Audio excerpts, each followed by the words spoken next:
ನಮಸ್ಕಾರ. ಬುಕ್ಕಿನಕೆರೆ ಡೈರಿಗೆ ಸ್ವಾಗತ. ನಾನು ಧರಣೀಶ್ ಬುಕ್ಕಿನಕೆರೆ. ಮುಖ್ಯಮಂತ್ರಿ ಆಗಲೇಬೇಕು ಅಂತ ಬಹಳ ಪ್ರಯತ್ನ ಮಾಡ್ತಿರುವಂತಹ ಡಿ.ಕೆ. ಶಿವಕುಮಾರ್ ಈಗ ಮಲ್ಲಿಕಾರ್ಜುನ್ ಖರ್ಗೆ ಅವರನ್ನು ಭೇಟಿ ಮಾಡಿದ್ದಾರೆ ಮತ್ತು ಎಐಸಿಸಿಯ ಸಂಘಟನಾ ಕಾರ್ಯದರ್ಶಿ ಕೆ.ಸಿ. ವೇಣುಗೋಪಾಲ್ ಅವರನ್ನು ಭೇಟಿ ಮಾಡಿದ್ದಾರೆ. ಆದರೆ ಮುಖ್ಯಮಂತ್ರಿ ಬದಲಾವಣೆ ಮಾಡುವ ವಿಷಯಕ್ಕೆ ಸಂಬಂಧಪಟ್ಟಂತೆ ನಿರ್ಧಾರ ತೆಗೆದುಕೊಳ್ಳುವಂತಹ ರಾಹುಲ್ ಗಾಂಧಿಯವರನ್ನು ಭೇಟಿ ಮಾಡೋದು ಯಾವಾಗ? ರಾಹುಲ್ ಗಾಂಧಿಯವರನ್ನ ಭೇಟಿ ಮಾಡದೆ ಯಾವ ಕಾರಣಕ್ಕೂ ಈ ವಿಷಯ ಇತ್ಯರ್ಥ ಆಗಲ್ಲ. ಅದರಿಂದಾಗಿ ರಾಹುಲ್ ಗಾಂಧಿಯ ಭೇಟಿ ಅತ್ಯಂತ ನಿರ್ಣಾಯಕವಾದದ್ದು. ಡಿ.ಕೆ. ಶಿವಕುಮಾರ್ ಮುಖ್ಯಮಂತ್ರಿ ಆಗುವಂತಹ ವಿಷಯದಲ್ಲಿ ಭವಿಷ್ಯವನ್ನು ನಿರ್ಧರಿಸುವಂಥದ್ದು. ಆ ಭೇಟಿ ಯಾವಾಗ, ಯಾವ ಕಾರಣಕ್ಕೋಸ್ಕರ ರಾಹುಲ್ ಗಾಂಧಿಯವರು ಡಿ.ಕೆ. ಶಿವಕುಮಾರ್ಗೆ ಸಮಯವನ್ನು ಕೊಡ್ತಾ ಇಲ್ಲ, ಭೇಟಿ ಆಗ್ತಿಲ್ಲ? ಭೇಟಿ ಆಗಲೇಬೇಕು ಅಂತ ಡಿ.ಕೆ. ಶಿವಕುಮಾರ್ ದೆಹಲಿನಲ್ಲಿ ಠಿಕಾಣಿ ಹೂಡಿದ್ದಾರೆ, ಆದರೂ ಸಾಧ್ಯ ಆಗ್ತಿಲ್ಲ. ಭೇಟಿ ಯಾವಾಗ, ಯಾಕಾಗ್ತಿಲ್ಲ, ಯಾವಾಗ ಆಗ್ಬೋದು, ಇದೆಲ್ಲ ನಾನು ನೋಡೋಣ. ಅದಕ್ಕೆ ಮೊದಲು ನಾನು ನಿಮಗೆ ರಿಕ್ವೆಸ್ಟ್ ಮಾಡ್ತೀನಿ, ನೀವು ಇನ್ನೂ ಬುಕ್ಕಿನಕೆರೆ ಡೈರಿಯನ್ನು ಸಬ್ಸ್ಕ್ರೈಬ್ ಮಾಡಿಲ್ಲ ಅಂದರೆ ದಯವಿಟ್ಟು ಸಬ್ಸ್ಕ್ರೈಬ್ ಮಾಡಿ, ಲೈಕ್ ಮಾಡಿ, ಶೇರ್ ಮಾಡಿ, ಬೆಲ್ ಬಟನನ್ನು ಪ್ರೆಸ್ ಮಾಡಿ.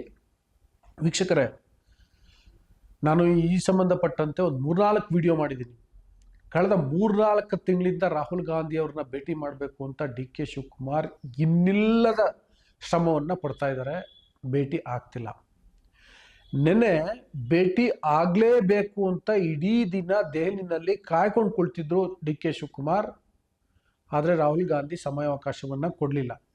ನೆನ್ನೆ ಮಾತ್ರ ಅಲ್ಲ, ಹಿಂದೆ ಕೂಡ ಈ ಥರದ ಬೆಳವಣಿಗೆಗಳು ಆಗಿದ್ದು. ಅಂದರೆ ಇಡೀ ದಿನ ಕಾಯ್ಕೊಂಡು ಕುಳಿತಿದ್ರು ಕೂಡ ರಾಹುಲ್ ಗಾಂಧಿ ಡಿ.ಕೆ. ಶಿವಕುಮಾರ್ ಭೇಟಿಗೆ ಸಮಯವನ್ನು ಕೊಟ್ಟಿರಲಿಲ್ಲ. ಇದರಿಂದ ಬಹಳ ಸ್ಪಷ್ಟವಾಗುವಂತಹ ವಿಷಯ ಏನಪ್ಪಾ ಅಂತಂದ್ರೆ, ರಾಹುಲ್ ಗಾಂಧಿ ಅವರು ಉದ್ದೇಶಪೂರ್ವಕವಾಗಿ ಡಿ.ಕೆ. ಶಿವಕುಮಾರ್ ಅವರನ್ನ ಭೇಟಿ ಮಾಡ್ತಿಲ್ಲ ಅಂತ. ಉದ್ದೇಶ ಅಂದ್ರೆ ಡಿ.ಕೆ. ಶಿವಕುಮಾರ್ ಮುಖ್ಯಮಂತ್ರಿ ಸ್ಥಾನವನ್ನು ಕೊಡಿ ಅಂತ ಕೇಳ್ತಾರೆ ಅನ್ನೋದು ರಾಹುಲ್ ಗಾಂಧಿಗೆ ಚೆನ್ನಾಗಿ ಗೊತ್ತು. ಅದೇ ಕಾರಣಕ್ಕೋಸ್ಕರ ಅವರು ಭೇಟಿಗೆ ಸಮಯಾವಕಾಶವನ್ನು ಕೊಡ್ತಿಲ್ಲ.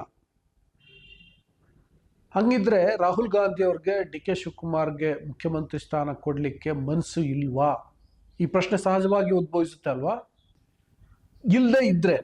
ಮನಸ್ಸು ಇಲ್ಲದೆ ಇದ್ರೆ ಯಾವ ಕಾರಣಕ್ಕೆ? ಡಿ.ಕೆ. ಶಿವಕುಮಾರ್ ಅವರ ಸಾಫ್ಟ್ ಹಿಂದುತ್ವದ ಕಾರಣಕ್ಕ, ಅಥವಾ ಡಿ.ಕೆ. ಶಿವಕುಮಾರ್ ಅವರ ಭ್ರಷ್ಟಾಚಾರದ ಕಾರಣಕ್ಕ?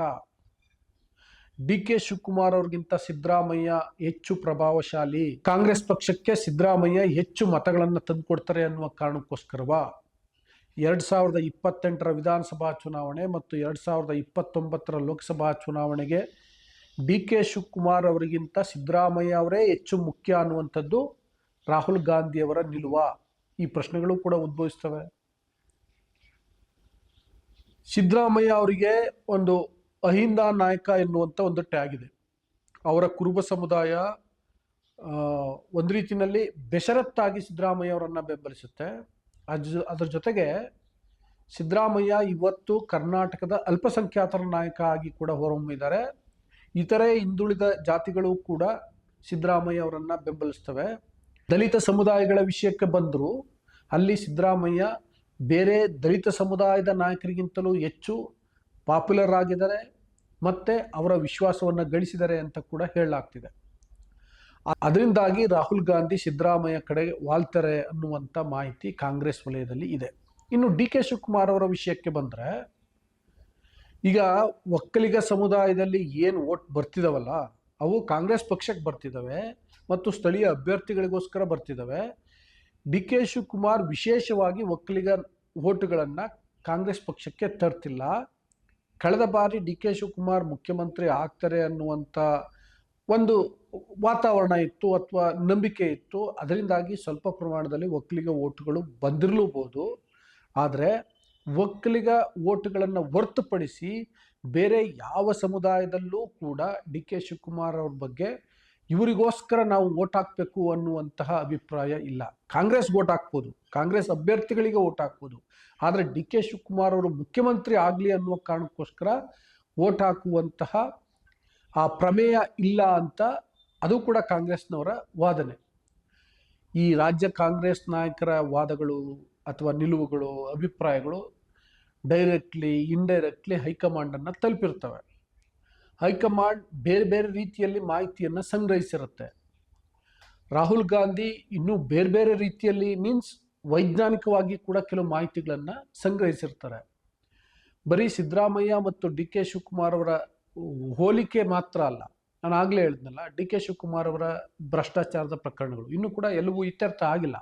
ಸುಪ್ರೀಂ ಕೋರ್ಟ್ನಲ್ಲಿ ಪ್ರಕರಣ ಇದೆ, CBI ಪ್ರಕರಣ ಇದೆ, ಅದು ಇತ್ಯರ್ಥ ಆಗಿಲ್ಲ.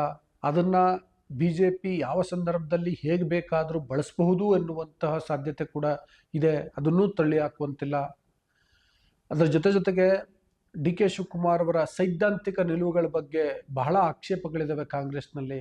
ಅವರು ಮಾತೆತ್ತಿದ್ರೆ ಪಕ್ಷ ಪೂಜೆ ಅಂತ ಹೇಳ್ತಾರೆ, ಆದರೆ ಪಕ್ಷದ ಸಿದ್ಧಾಂತದ ಬಗ್ಗೆ ಅವರಿಗೆ ಸ್ಪಷ್ಟತೆ ಇಲ್ಲ, ಅದನ್ನು ಪ್ರತಿಪಾದಿಸಲ್ಲ. ಅದು ಸಹಜ ಅಂತ ಕೂಡ ಅನಿಸುತ್ತೆ. ಡಿ ಕೆ ಶಿವಕುಮಾರ್ ಸಂವಿಧಾನದ ಬಗ್ಗೆ, ಸಮಾನತೆ ಬಗ್ಗೆ, ಜಾತ್ಯತೀತದ ಬಗ್ಗೆ ಮಾತಾಡಿರುವಂಥದ್ದನ್ನು ನೀವು ನೋಡಿದ್ದೀರಾ? ಆಗೊಮ್ಮೆ ಈಗೊಮ್ಮೆ ಮಾತಾಡಿರ್ಬೋದು, ಬಿಟ್ಟರೆ ಅದನ್ನು ಅವರು ಪ್ರತಿಪಾದಿಸ್ತಾರೆ ಅಂತ ಅನಿಸುತ್ತಾ ಜನರಿಗೆ ಅನಿಸಲ್ಲ ಅಂದಾಗ ಸಹಜವಾಗಿ ಕಾಂಗ್ರೆಸ್ ನಾಯಕರಿಗೂ ಅದು ಅನಿಸ್ತಾ ಇರಲ್ಲ.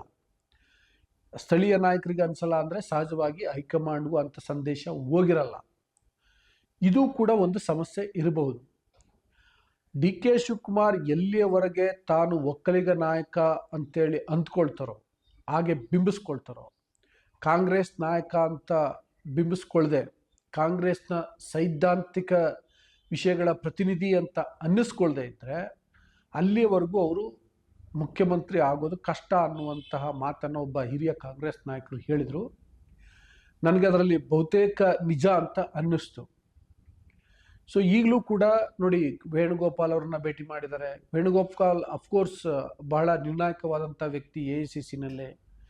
ಇಷ್ಟು ದಿನ ಅವ್ರ ಭೇಟಿ ಕೂಡ ಆಗಿರಲಿಲ್ಲ, ಈ ಸದ್ಯ ಅವ್ರ ಭೇಟಿ ಆಗಿದೆ.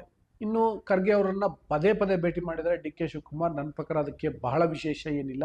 ಡಿ ಕೆ ಶಿವಕುಮಾರ್ ಈಗ ಖರ್ಗೆ, ವೇಣುಗೋಪಾಲ್ ಅಥವಾ ಇನ್ನೇ ಯಾರನ್ನಾದರೂ ಭೇಟಿ ಮಾಡಲಿ, ಅಂತಿಮವಾಗಿ ನಿರ್ಧಾರ ಮಾಡಬೇಕಾಗಿರೋದು ರಾಹುಲ್ ಗಾಂಧಿ ಭೇಟಿಗಾಗಿ ಕಾಯ್ತಾನೇ ಇದ್ದಾರೆ. ಬಹುಶಃ ಕೇರಳ ಚುನಾವಣೆವರೆಗೆ ಕಾಯ್ತಾನೇ ಇರಬೇಕು ಅಂತ ಅನಿಸುತ್ತೆ.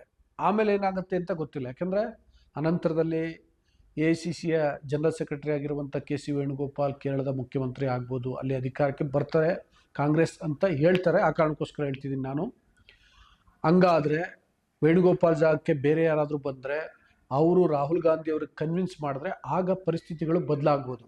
ಬಟ್ ಈಗಿನ ಪರಿಸ್ಥಿತಿಯಲ್ಲಿ ನನಗೆ ದೆಹಲಿಯ ಮೂಲಗಳು ತಿಳಿಸ್ತಿರುವ ಪ್ರಕಾರವಾಗಿ, ಯಾಕೆಂದರೆ ನಾನು ದೆಹಲಿನಲ್ಲಿ ಒಂದಷ್ಟು ವರ್ಷ ಕೆಲಸ ಮಾಡಿ ಬಂದಿದ್ದೀನಿ, ಅದರಿಂದಾಗಿ ನಾನು ಹೇಳ್ತಿದ್ದೀನಿ, ರಾಹುಲ್ ಗಾಂಧಿಯವರು ಡಿ ಕೆ ಶಿವಕುಮಾರ್ ಅವರನ್ನು ಉದ್ದೇಶಪೂರ್ವಕವಾಗಿ ಭೇಟಿ ಆಗ್ತಿಲ್ಲ ಅಂತ.